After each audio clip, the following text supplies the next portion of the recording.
Hello and welcome to Senior Care Insights, the YouTube channel for Senior Care Access, where we help you navigate the world of caregiving, senior living, and aging well. We are your hosts, Paul Cutajar, And I'm Esther Goldstein. owners of SeniorCareAccess.com. We've had the channel for a while, but today is our first installment in our series called Senior Care Insights. Today, we are focusing on a question that often comes up for us in our consulting and training programs, and that is, what's the difference between retirement home and a long-term care home, particularly in Ontario?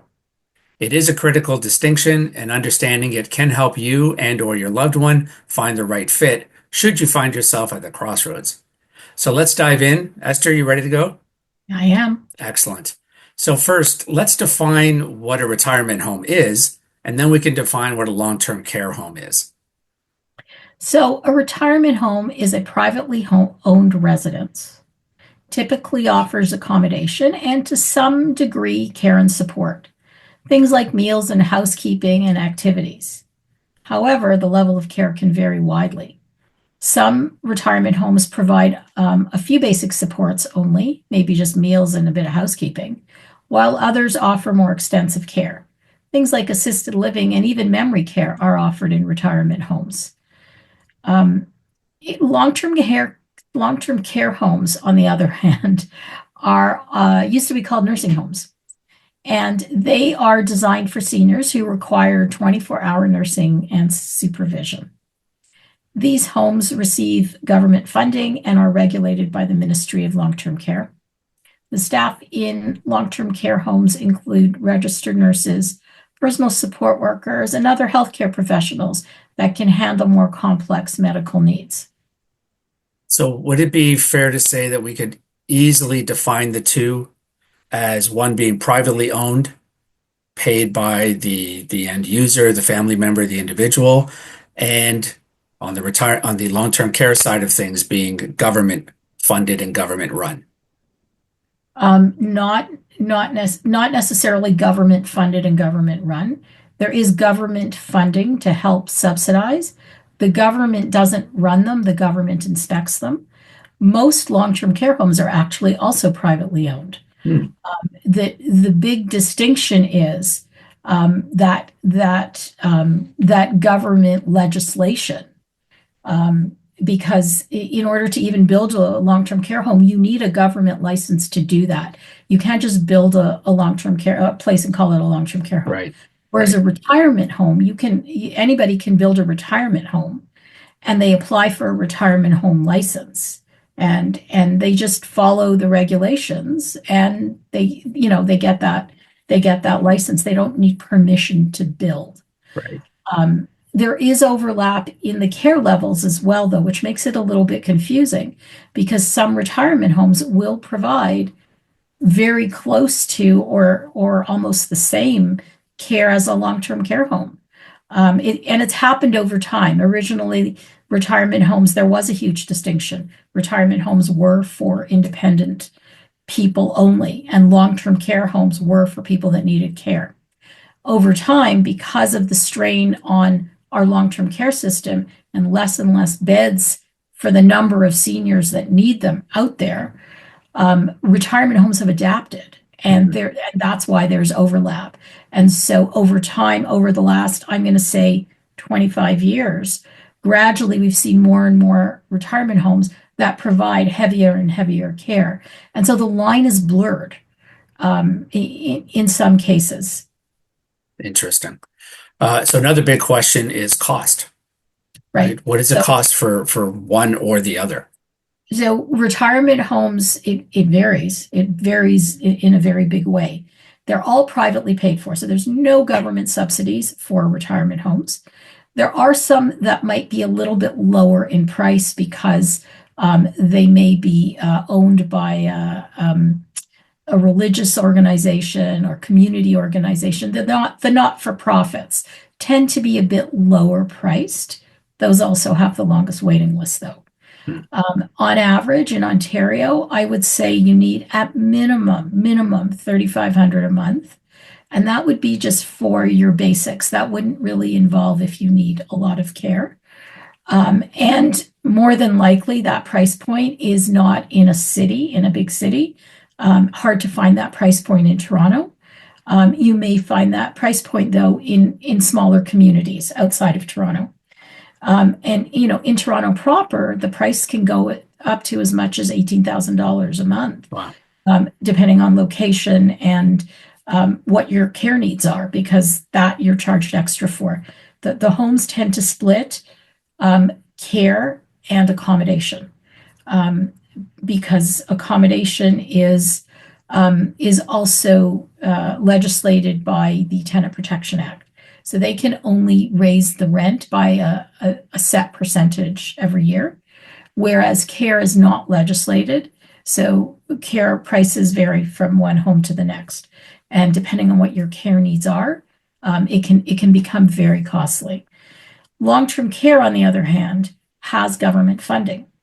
There is a belief by the government, by the Canadian government, that everybody is entitled to long-term care if they require it. So money cannot be a factor in getting you admission into long-term care. So long-term care homes are partly government funded. The government pays the care portion. You never see what that amount is, and you pay the room and board portion. Now, the room and board portion is dependent on the room you choose. So it doesn't matter what long-term care home you go to, the price is the same for basic, for semi, and for private rooms. It's the same across the board.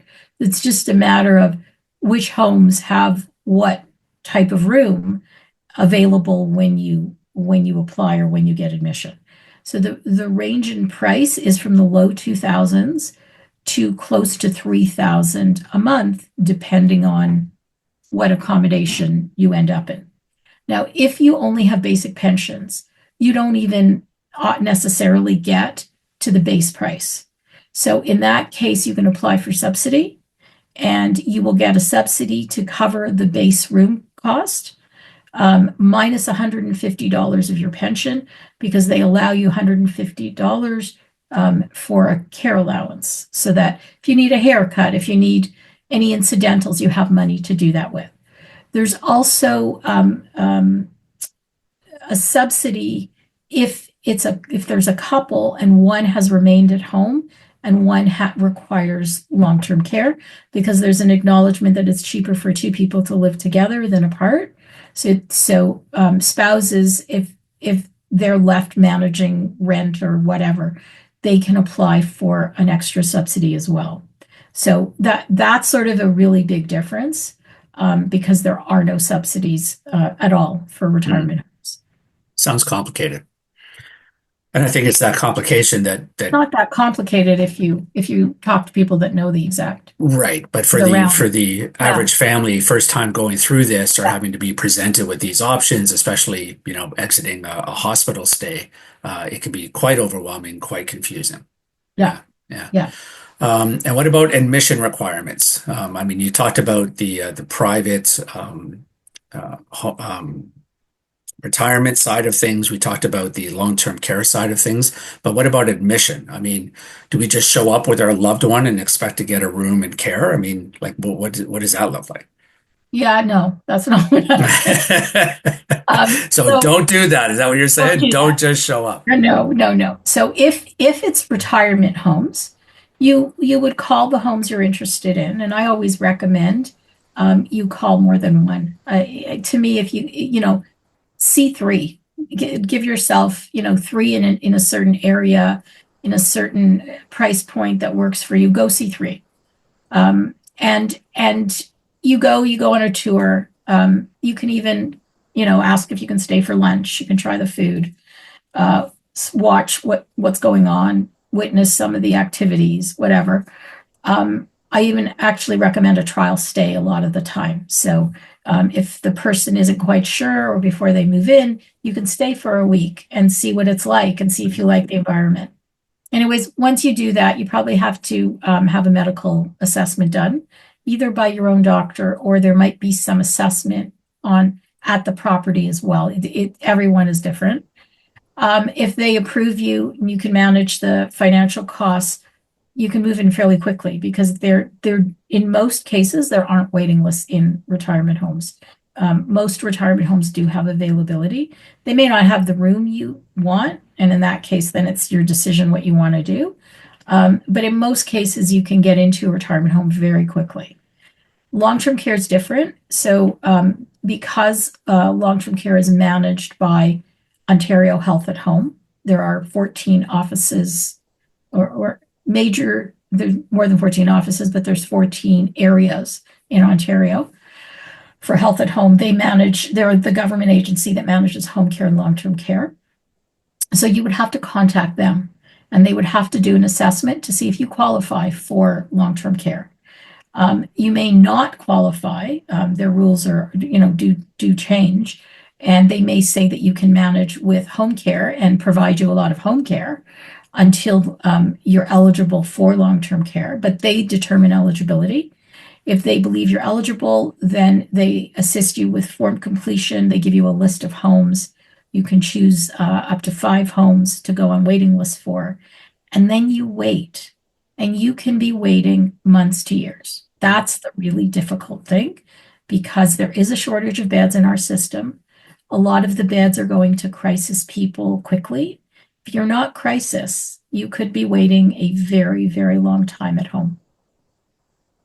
And I guess that's where we get this idea that there's a long wait list. Yep. And again, where that blurred line is between retirement home, long-term care home, long wait lists, et cetera, and what the costs are. So two very different types of options, right? And that's why people are moving towards, if they can afford it, retirement is what they choose, simply because sometimes they can't afford to wait for years or months, Right. because they just don't have the support at home. And we've had clients through the consulting program where we've Yeah. done an interim stay at a retirement home with the intent of now moving into long-term care when the availability came. So yeah. Yeah. So an understanding about the admission requirements, which is very different for both sides. I Yeah. would think that families would need to know about the levels of care and services offered because each retirement home doesn't offer the same type of care, levels of care or services. And yet long-term care is more on that critical side of things. So explain to me a little bit about what those levels of care might look like. So for retirement homes, they will offer things like medications, assistance with bathing. They will clean the room, usually at minimum once a week. Sometimes you can get a package if you want your room cleaned more often, or if the person has, continence issues and things like that, that you want more frequent cleaning. They will assist with continence issues. They will assist even with moving people around, things like that. They all have emergency response systems. They all have visiting professionals that come in. Often they will even have a doctor that visits once a week, and people can be transferred to that doctor to manage them. Usually there's 24/7, maybe a PSW or an RPN. Usually not an RN. It's usually RNs are more in the long-term care sector than in the retirement sector. But they can do almost anything. I mean, when I talk about dementia care, there are homes that are specifically dementia care homes, and they have a secure unit. It's all secure, and it's got a lot of care. They've got, a huge ratio of staff to residents. Some will even, and we're seeing this more and more, do 2-person transfers, which was unheard of 20 years ago. If you Wow. needed 2 people, forget it. But now there are homes that will have mechanical lifts. At very minimum, they usually all do 1-person transfers. So a fair bit of care. Long-term care homes, by definition, though, provide 24-hour nursing and personal care. So they do have a higher staff to resident ratio than most retirement homes, just because there's more care that they have to do. They can handle more complex health issues. They can handle feeding tubes. They can handle wound care. They can handle palliative services. and dementia care, of course. Um, and if there's rapid changing care needs, it's a place that can adapt to that as well. So a little bit different, however, huge overlap. And I would say in many, many cases, if people have money, they can be managed in retirement, even if they also qualify for long-term care. Yeah, and we've done that many times. Yeah. Yeah. So you've shared details about retirement homes and long-term care and seen that they manage care and potentially vulnerable people, especially those that need heavy care. Is there any oversight or regulations that are imposed on them individually, collectively? What does that look like? Yeah, so they're separate. So in 2010, prior to 2010, there was no legislation for retirement homes. In 2010, the Ontario government created the Retirement Homes Act, and they created a third. It's an arm's length agency through a memorandum of understanding called the Retirement Homes Regulatory Authority. So the RHRA for short.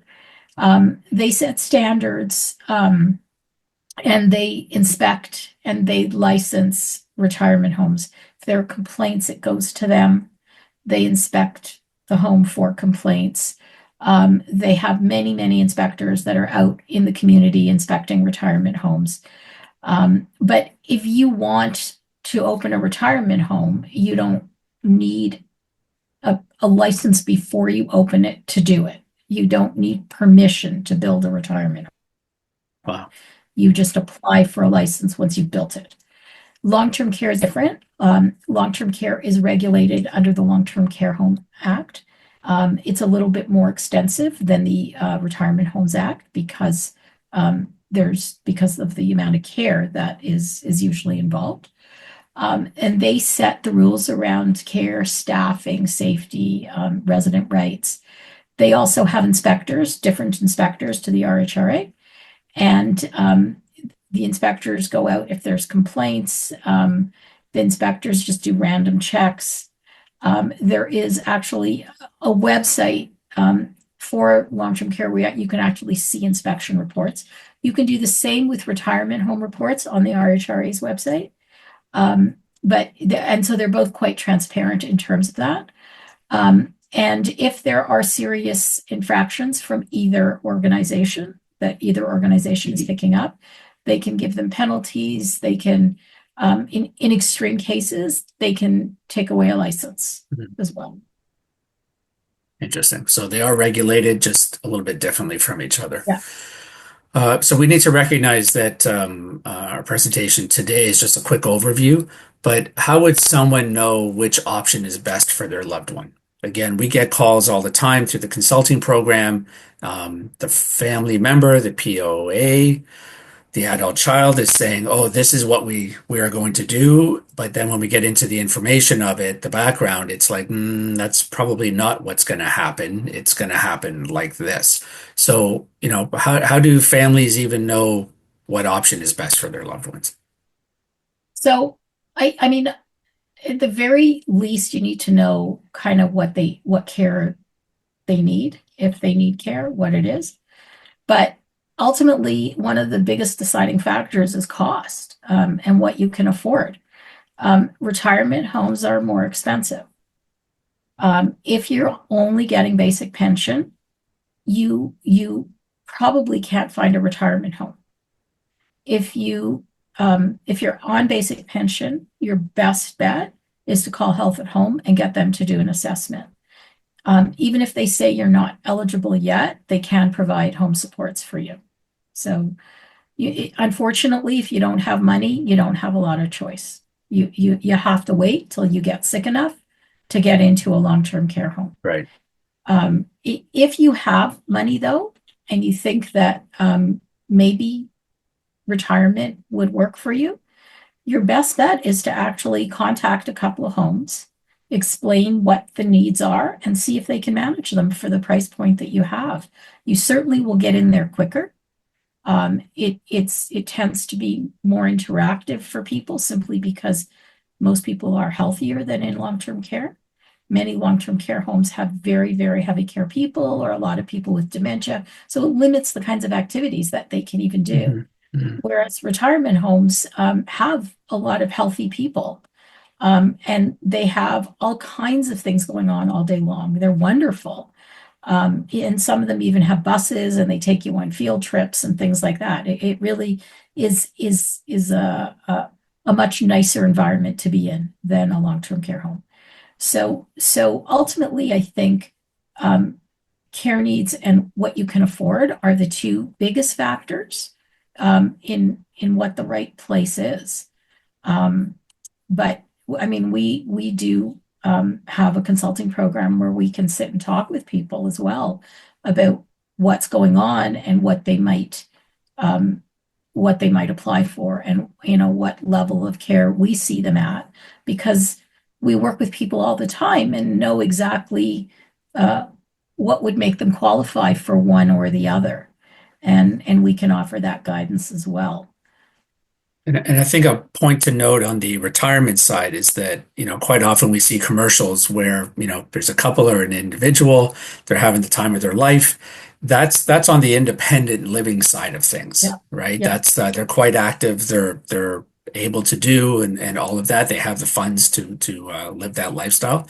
But the retirement side also offers the assisted living side where there's a little bit more care needed. And then some of them get into that specialty care. Right. Right. So, I mean, in my mind, I'm not saying this is the way you should think about it, but I see it as, aging in place at your home, whatever that home looks like. If you have money and you're looking for socialization and trying to maintain that piece, there's independent living, retirement home. Then there's the assisted, where somebody might need a little bit more care, a little bit more assistance here and there, but still on that independent side of things. Then they can go into a little bit more heavier care or specialized care. And then there's the long-term care where either you're financially not able to afford retirement or aging in place, or you need heavy care, Right. right? I mean, that's the way I break it down in my mind, on simple terms. So, yeah. I Well, think that's you have awesome. Yeah. I think you have to be realistic about what's affordable and what the needs are. But I want to make one comment about when you get assessed. So when you get assessed by Health at Home, if they say your long-term care level and they're doing long-term care papers, they're never going to suggest to you that you also look at retirement homes. So if you can afford a retirement home, even if you're assessed as being at a long-term care level, it's still worth calling local retirement homes to see if they would manage that person, because you'd be surprised how heavy a level of care retirement homes can take. Mhm. I mean, I've seen it happen over a 25-year period of how that transition has happened. And I'm always quite surprised when my really heavy clients can be taken in a retirement home very comfortably. And when that happens, everybody's happy. Gotta Yeah. say, Yeah. the family is happier, the residents are happier. It's if you can afford it, I would always Mm. investigate that Consider that. for Yeah. long-term care. Yeah. It's a And I nicer think I investment. think some of them, I mean, we've had that experience where some of them do not deal with end of life, Yeah, while others do. They don't promote that, they don't talk about that, but you could have a continuum of care at yeah, a retirement option. So, absolutely. And so they will. sorry, go ahead. So most retirement homes will offer aging in place, and they will keep you as long as you can pay for the care you need. They will keep you even palliatively Hmm. if you've gotten in there as fairly healthy. As long as they offer more care, and most of them do, there's no reason for you to ever leave there. So that's important to know as well. Yeah, awesome. Excellent. Well, thanks for tuning in to Senior Care Insights. We hope this episode helped clarify the main differences between retirement homes and long-term care homes, particularly here in Ontario.